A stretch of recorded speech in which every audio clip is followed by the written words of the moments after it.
Hello नमस्ते good evening सत श्री अकाल। मैं डॉक्टर डी डी गोयल स्वागत करता हूं आप सभी का doctor D D Goyal YouTube channel पर। आप सभी का स्वागत है फिर से। अ, तो सबसे पहले तो अपन बात कर लेते हैं कि बुक्स जो है एमसीक्यू बुक्स। कई ऐसे बच्चे हैं जिनके मैसेज आ रहे हैं, कई तो नहीं, कुछ बच्चे जो है वो उनके मैसेज आ रहे हैं कि उनकी बुक जो है वो 3 दिन 4 दिन में नहीं पहुंच पाई है। तो भाई 70% बच्चों की तो पहुंच रही है, कुछ 30% बच्चे जो है उनकी नहीं पहुंच रही है। तो अब से जो है हमने डीटीडीसी से स्पीड पोस्ट करने की जगह पोस्टल एड्रेस जो है वो वहां पर आपके भेजने लग गए हैं। ठीक है। तो अब जो है वो आपके जो भी आपकी बुक्स जाएगी वो डाक से जाएगी। ठीक है। दूसरी चीज ये थी कि टेस्ट सीरीज की अपन बात कर रहे थे। कई सारे विद्यार्थी जो है, कई सारे एलएसए साथी जो है वो टेस्ट सीरीज की तैयारी कर रहे हैं। तो उन सब से मैं कहना चाहूँगा कि आप टेस्ट सीरीज के लिए जो है बिल्कुल बेफिक्र रहिए। लगभग 1 से 2 दिन में आपको बता दिया जाएगा कि क्या किस तरह से जो है हम टेस्ट लेंगे। ठीक है।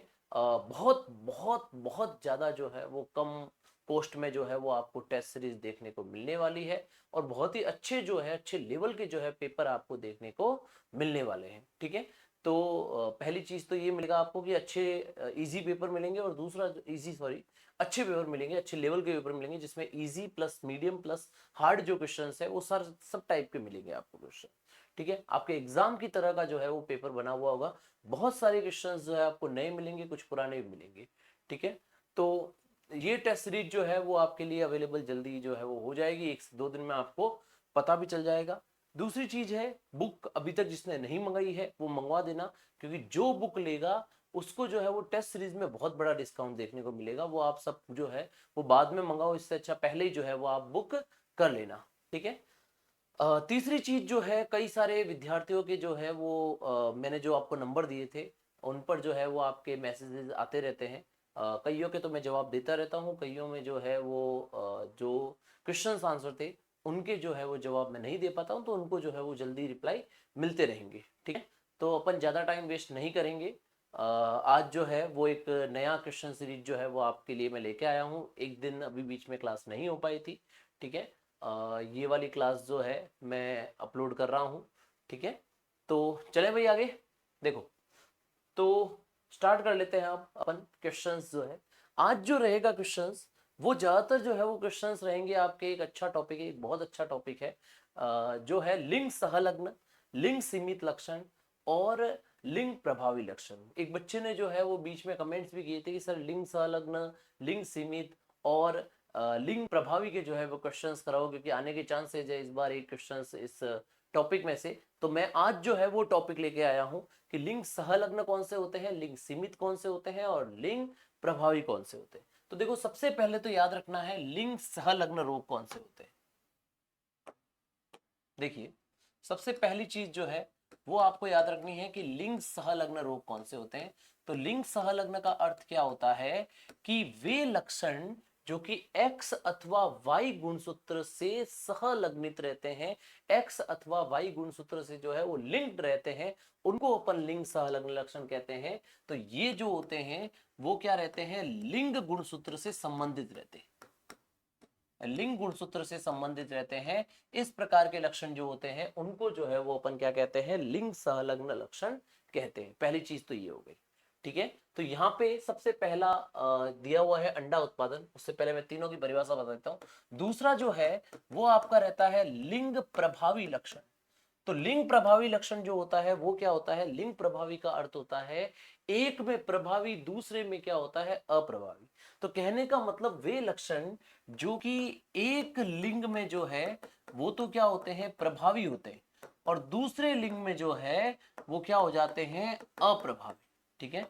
दूसरे लिंग में जो है वो क्या हो जाते हैं, अप्रभावी। जैसे कि जो मानव में गंजापन होता है, जो मानव में गंजापन होता है वो क्या होता है, जो नर होते हैं उनमें तो प्रभावी होता है, जो मादा होती है उनमें क्या होता है, ये अप्रभावी होता है। क्लियर हुआ कि नहीं हुआ। तो इस प्रकार के लक्षण जो होते हैं जो कि एक लिंग में प्रभावी होते हैं जबकि दूसरे लिंग में अप्रभावी होते हैं, उनको अपन क्या कहते हैं, लिंग प्रभावी लक्षण।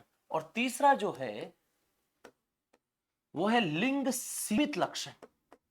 जो लिंग सीमित लक्षण होते हैं, लिंग सीमित लक्षण जो है वे लक्षण होते हैं जो कि केवल एक ही लिंग में सीमित होते हैं। नाम से पता चल रहा है एक ही लिंग में होते हैं, यानी कि एक लिंग में तो ये उपस्थित होंगे और दूसरे लिंग में जो है ये अनुपस्थित होंगे। इस प्रकार के लक्षण को जो है वो अपन कहते हैं लिंग सीमित लक्षण।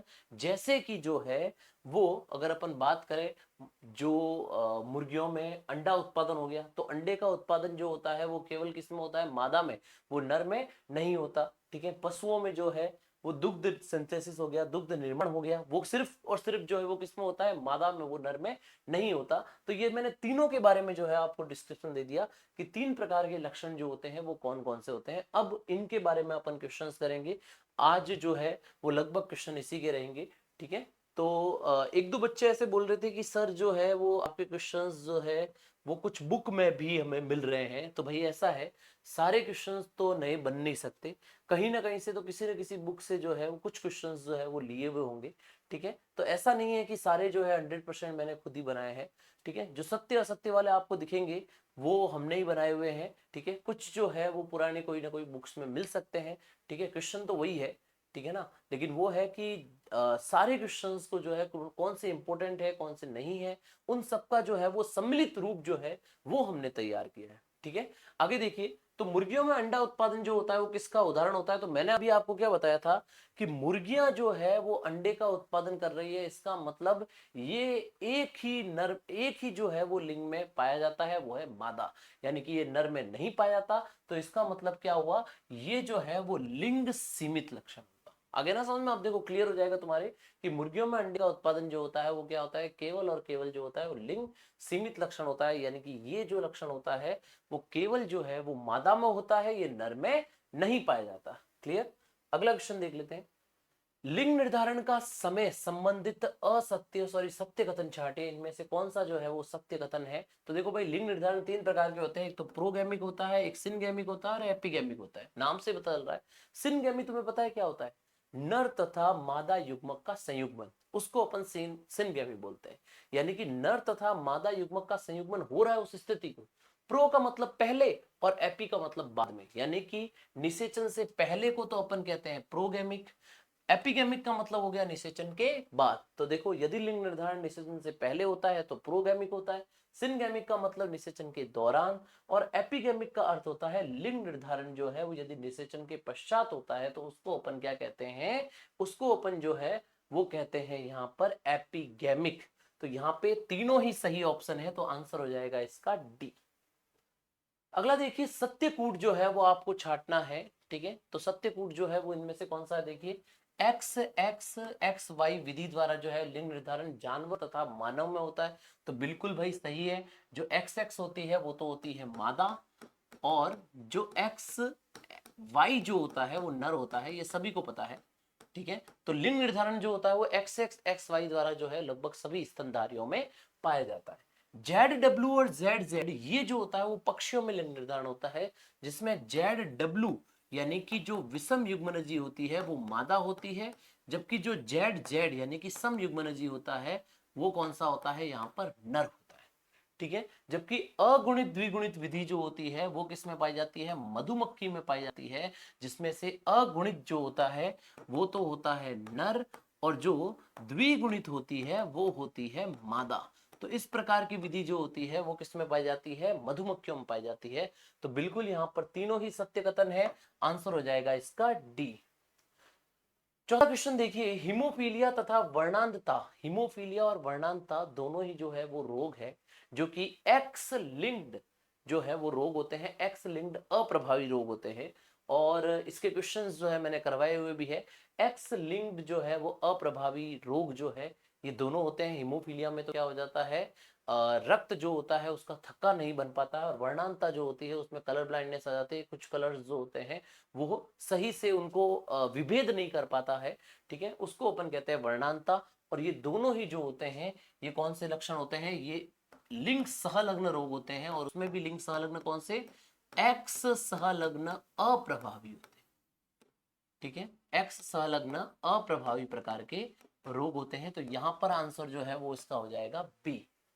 क्लियर, अगला देखिए, एक जीन वंशागति। एक जीन वंशागति वो होती है जिसमें क्या होता है, केवल एक ही जीन की वंशागति का अध्ययन किया जाता है। और बहुजीनी वंशागति का मतलब क्या होता है, यदि एक लक्षण को जो है वो वंशागत करने के लिए एक से ज्यादा जीन जरूरी होती है तो उसको अपन बहुजीनी वंशागति कहते हैं। एक जीनी वंशागति के बारे में जो है वो हमारे भाई साहब है मेंडल भाई साहब, उन्होंने बताया था।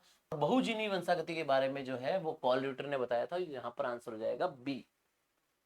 6 क्वेश्चन देखिए, असत्य कथन छांटना है। इनमें से एक जीन एक एंजाइम थ्योरी जो है वो बीडल और टेटम ने दी थी।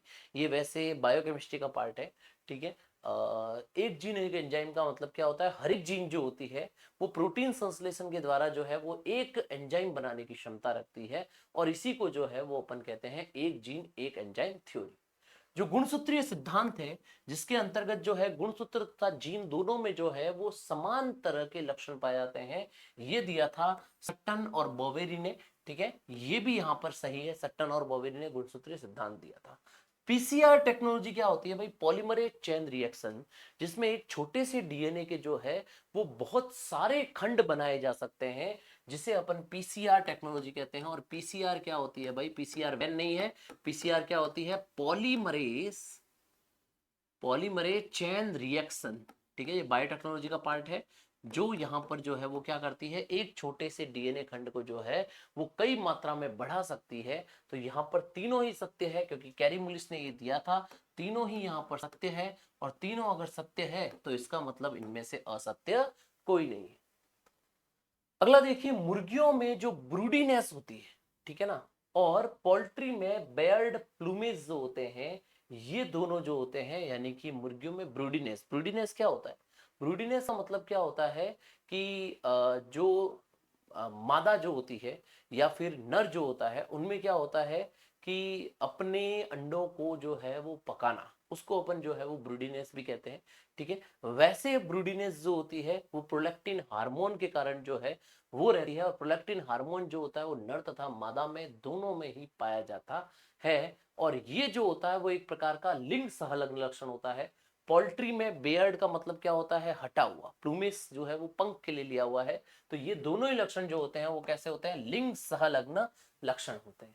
लिंग संलग्न लक्षणों की जीन कहां पाई जाती है, मैंने आपको बताया था। लिंग संलग्न लक्षण जो होते हैं इनकी जीन पाई जाती है एक तो एक्स गुणसूत्र पर, और एक पाई जाती है वाई गुणसूत्र पर। और दोनों ही जो होते हैं वो किस प्रकार के गुणसूत्र होते हैं, लिंग गुणसूत्र होते हैं। तो लिंग सहलग्न लक्षण जो होते हैं उनकी जीन जो है वो लिंग गुणसूत्र यानी एक्स तथा वाई पर पाई जाती है।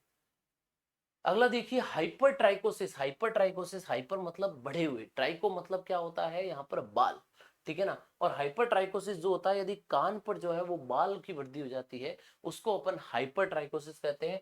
टीडीएफ जो होता है वो टेस्टिस डिटरमाइनिंग फैक्टर होता है, और ये दोनों ही जीन के लक्षण जो होते हैं वो वाई गुणसूत्र पर पाए जाते हैं। तो यहाँ पर याद रखना है आपको कि हाइपर ट्राइकोसिस और टीडीएफ जो होते हैं वो कौन से जीन होते हैं, वो वाई संलग्न लक्षण होते हैं। अगला देखिए, वाई संलग्न लक्षणों की वंशागति किसमें पाई जाती है। तो भाई वाई जो होता है वो केवल और केवल जो होता है वो किसमें पाया जाता है, नर में पाया जाता है, वो मादा में नहीं पाया जाता। और इस कारण से जो है वो वाई संलग्न लक्षणों की वंशागति जो होती है वो केवल और केवल जो है वो किसके द्वारा होती है, नर द्वारा होती है। लिंग सीमित लक्षण और लिंग प्रभावी लक्षण की जीन कहां पाई जाती है, लिंग सीमित की कहां पाई जाती है और लिंग प्रभावी लक्षण की जीन जो है वो कहां पाई जाती है। तो भाई दोनों ही जीन जो होती है ये जो है वो लिंग गुणसूत्र पर ना होकर के कायिक गुणसूत्र पे होती है। क्योंकि अगर लिंग गुणसूत्र पे होती तो एक्स और वाई द्वारा कंट्रोल होती, लेकिन ये दोनों ही एक्स और वाई द्वारा कंट्रोल नहीं होती, और इस कारण से जो है इनकी जीन कहां पाई जाती है, कायिक गुणसूत्रों पर पाई जाती है। क्लियर हुआ है ना। तो देखो ऐसे क्वेश्चंस है, बहुत सारे ऐसे क्वेश्चंस जो है वो तुम्हें मिलेंगे। इनमें से कुछ क्वेश्चंस जो है वो हो सकता है तुम्हें लगे कि भाई ये जो है वो सर उस बुक में भी है, तो देखो है, होगा, ठीक है ना। बहुत सारी चीजों को मिक्स करके जो है वो बनाए हुए हैं, कुछ नए क्वेश्चंस भी जो है वो उसमें ऐड किए हुए हैं।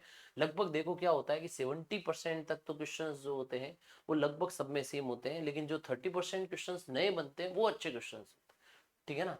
देखिए आगे कि किसके लिंग गुणसूत्र समजात होते हैं या फिर समयुग्मनजी होते हैं। इससे ज्यादा शब्द जो है वो सही है कि इनमें से किसके लिंग गुणसूत्र जो होते हैं वो समयुग्मनजी होते हैं। तो सम युग्मनजी और विषम युग्मनजी दोनों आपको पता है। सम युग्मनजी का अर्थ क्या होता है, यदि समान प्रकार के जो है वो गुणसूत्र जो है वो पाए जाते हैं उनको तो अपन कहते हैं सम युग्मनजी, ठीक है। और विषम युग्मनजी का मतलब क्या हो गया, जिनमें दोनों अलग अलग प्रकार के जो है वो गुणसूत्र होते हैं। जैसे सम युग्मनजी का अर्थ होता है एक्स एक्स और जेड जेड। आपको पता है कि एक्स एक्स जो होती है वो तो होती है मादा मानव, और जेड जेड जो होता है वो होता है आपका नर पक्षी। तो यहां पर क्या हो जाएगा, नर पक्षी और मादा मानव जो ऑप्शन है, यानी कि मादा मानव और नर पक्षी, डी ऑप्शन जो है वो राइट हो जाएगा। इनमें जो है वो सम युग्मनजी गुणसूत्र पाए जाते हैं, एक्स एक्स और जेड जेड पाए जाते हैं। क्लियर। मादा पक्षी में गुणसूत्र की संख्या कितनी होती है, तो भाई पक्षी जो होते हैं उसमें टोटल गुणसूत्रों की संख्या होती है 78, जिसमें 76 जो होते हैं वो क्या होते हैं, कायिक गुणसूत्र होते हैं। जबकि जो है वो जेड जेड और जेड डब्ल्यू जो होते हैं वो क्या पाए जाते हैं, इनमें लिंग गुणसूत्र होते हैं। तो आपको ये पता है, अभी मैंने बताया था कि जेड जेड जो होता है वो तो होता है नर में, और जेड डब्ल्यू जो होता है वो किसमें होता है, मादा में। तो आप देख लो ऑप्शन क्या सही हो जाएगा इसमें, कि इसने पूछा है मादा का, तो मादा में क्या हो जाएगा, जेड डब्ल्यू, तो 76 प्लस जेड डब्ल्यू, ये बी आंसर हो जाएगा। देखो बड़े आसान से क्वेश्चन है, जितना आप प्रैक्टिस करोगे उतना ज्यादा परफेक्ट होते रहोगे, ठीक है ना। ये ज्यादा से ज्यादा क्वेश्चन जो है आप प्रैक्टिस करो, तब जो है वो आपका दिमाग खुलेगा। आप ज्यादा से ज्यादा क्वेश्चन जो है वो करो, ठीक है ना, और उससे आपका बहुत ज्यादा जो है वो दिमाग जो है वो एक्टिव रहेगा। अगला क्वेश्चन देखिए 14 नंबर जो क्वेश्चन है, निम्न में से किस गुणसूत्र में सेंट्रोमियर बिल्कुल किनारे पर जिसमें एक भुजा अनुपस्थित होती है। तो भाई मैं इसका बहुत बार बता चुका हूं, एक ऐसा होता है जिसमें तो क्या होता है भाई एकदम बीच में हो, तब तो उसको कहते हैं मेटासेंट्रिक, ठीक है। इसके अलावा मैंने आपको बताया था जिसमें बीच में से थोड़ा सा साइड में होता है उसको अपन जो है वो कहते हैं सब मेटासेंट्रिक, ठीक है। तीसरा जिसमें क्या होता है कि बिल्कुल शीर्ष जो होता है उसके एकदम नजदीक पाया था उसको अपन एक्रोसेंट्रिक कहते हैं। और चौथा वो होता है जिसमें क्या हो जाता है कि बिल्कुल जो है वो किनारे पर ही होता है, उसको अपन टीलोसेंट्रिक कहते हैं, जिसमें दूसरी भुजा जो है वो बिल्कुल ही दिखाई नहीं देती। तो ये वाला जिसमें बिल्कुल भी दिखाई नहीं दे रही, ये टीलोसेंट्रिक है। तो ये हो गया मेटासेंट्रिक, ये सब मेटासेंट्रिक, ये एक्रोसेंट्रिक, और ये होता है टीलोसेंट्रिक। तो इसमें बोल रहा है कि एक भुजा तो बिल्कुल ही आपको अनुपस्थित दिखाई देती है, उसकी जो दूसरी भुजा, जैसे इसमें सब में जो है वो एक भुजा ये एक भुजा ये, इसमें जो है वो केवल इस टाइप से आपको एक ही भुजा दिखाई दे रही है, दूसरी भुजा नहीं दिखाई दे रही। तो इस प्रकार के गुणसूत्र को जो है वो अपन कहते हैं टीलोसेंट्रिक, ठीक है ना। तो आंसर इसका जो है वो 14 का हो जाएगा ए। क्लियर। देखो निषेचन के बाद मैंने आपको बताया था, निषेचन के बाद एपिगेमिक होता है, और एपिगेमिक जो होता है वो मादा मधुमक्खी में पाया जाता है, यानी कि मधुमक्खी जो होती है उनमें ये पता चलेगा कि निषेचन के बाद जो है वो लिंग निर्धारण होगा, यानी कि नर होगा या मादा होगी, ठीक है। ये चीज निषेचन पे डिपेंड करता है। अगर निषेचन नहीं हुआ है तो नर है, और अगर निषेचन हो गया है तो इसका मतलब मादा होगी। तो याद रखना मधुमक्खी जो मादा होती है उनमें निषेचन के बाद लिंग निर्धारण होता है। यदि यहाँ पर ये पूछ लेते कि निषेचन से पहले लिंग निर्धारण किसमें होता है, तो निषेचन से पहले जो है वो किसमें होता है भाई, नर मधुमक्खी में होता है। तो आंसर यहाँ पर चेंज हो जाता, और क्या आंसर आ जाता, नर मधुमक्खी आ जाता है। क्लियर। इसके बाद में देखिए जीनिक बैलेंस थ्योरी, जिसको अपन जीन संतुलन सिद्धांत भी कहते हैं, हिंदी में अपन जीन संतुलन सिद्धांत भी कहते हैं। और जीन संतुलन सिद्धांत जो होता है वो दिया गया था ड्रोसोफिला में, जो है वो उसकी जीनोटाइप या सेक्स जो अनुपात होता है, ठीक है, जिसको अपन कहते हैं लिंग अनुपात जो होता है वो देखने के लिए, जिसमें आपने फॉर्मूला जो है वो देखा होगा, जिसमें ये फॉर्मूला होता है कि उसमें एक्स गुणसूत्र की संख्या कितनी होती है और कायिक गुणसूत्र के युग्म कितने होते हैं, ठीक है। कायिक गुणसूत्र युग्म जो है वो कितने पाए जाते हैं, तो उसके अनुसार जो है वो जीनिक बैलेंस थ्योरी दी गई थी, और ये जो है वो दी गई थी किसमें, ड्रोसोफिला में दी गई थी, ठीक है।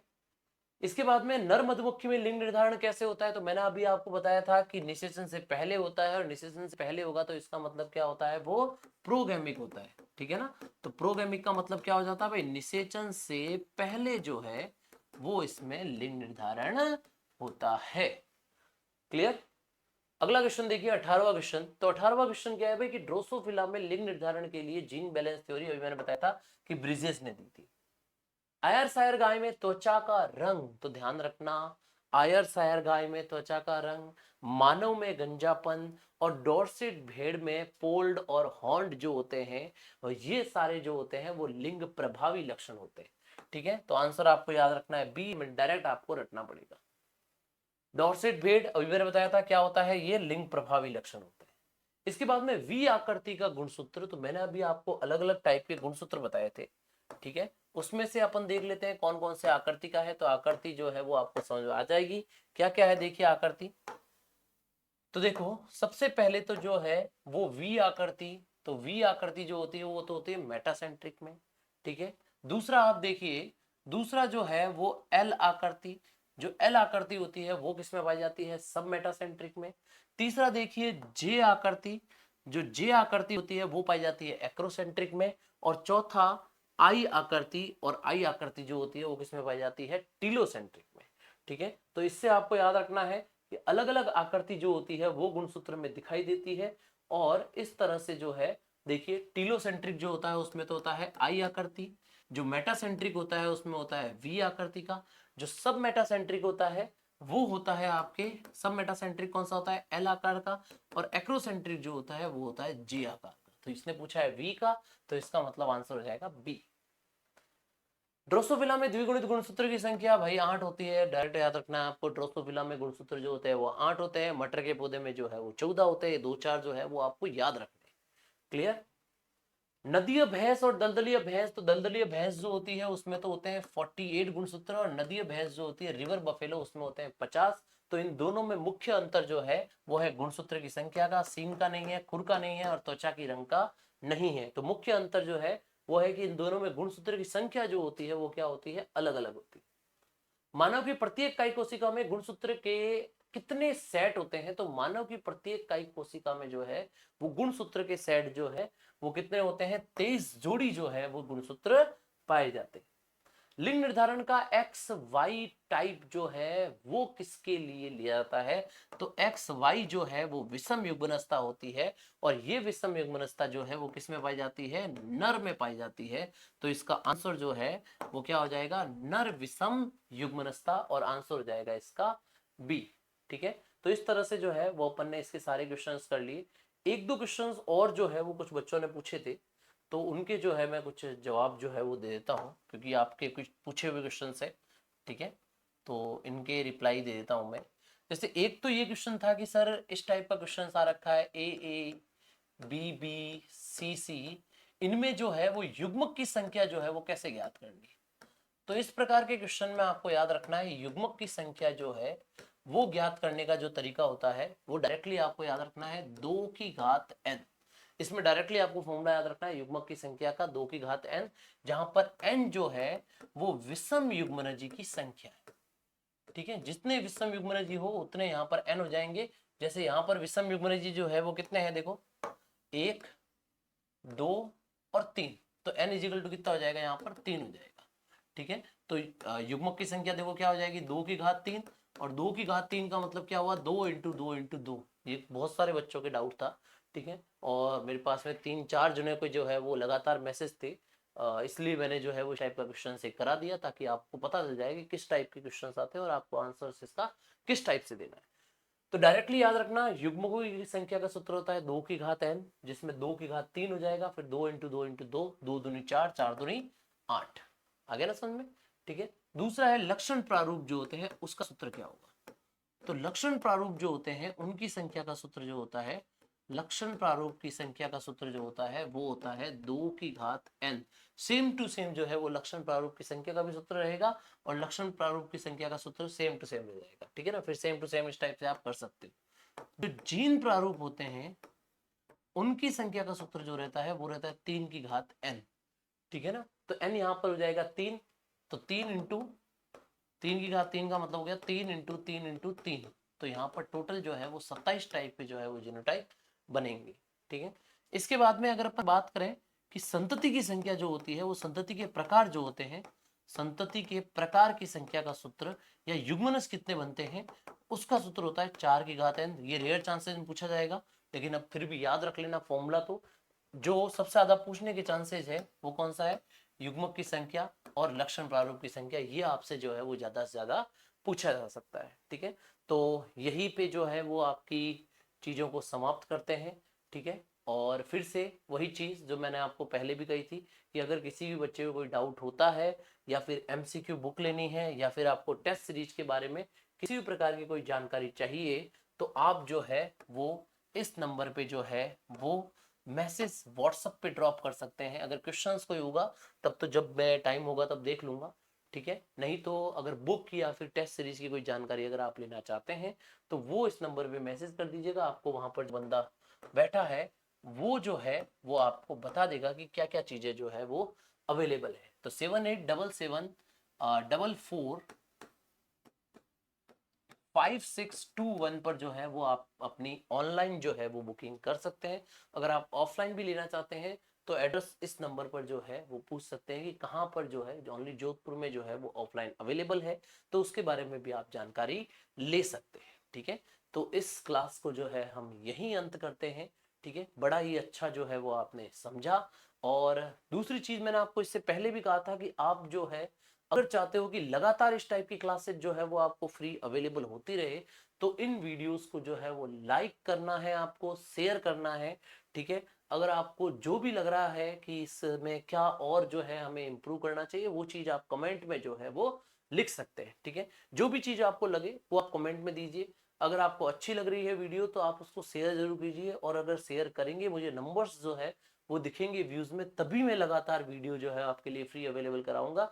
नहीं तो जो है मैं ओनली प्राइवेट कर दूंगा, और जिन्होंने बुक ली है केवल उन्हीं को ही जो है वो दूंगा, ये ध्यान रखना। ठीक है ना, तो आप जो है वो वीडियो को लाइक और शेयर एंड कमेंट जो है वो करते रहें।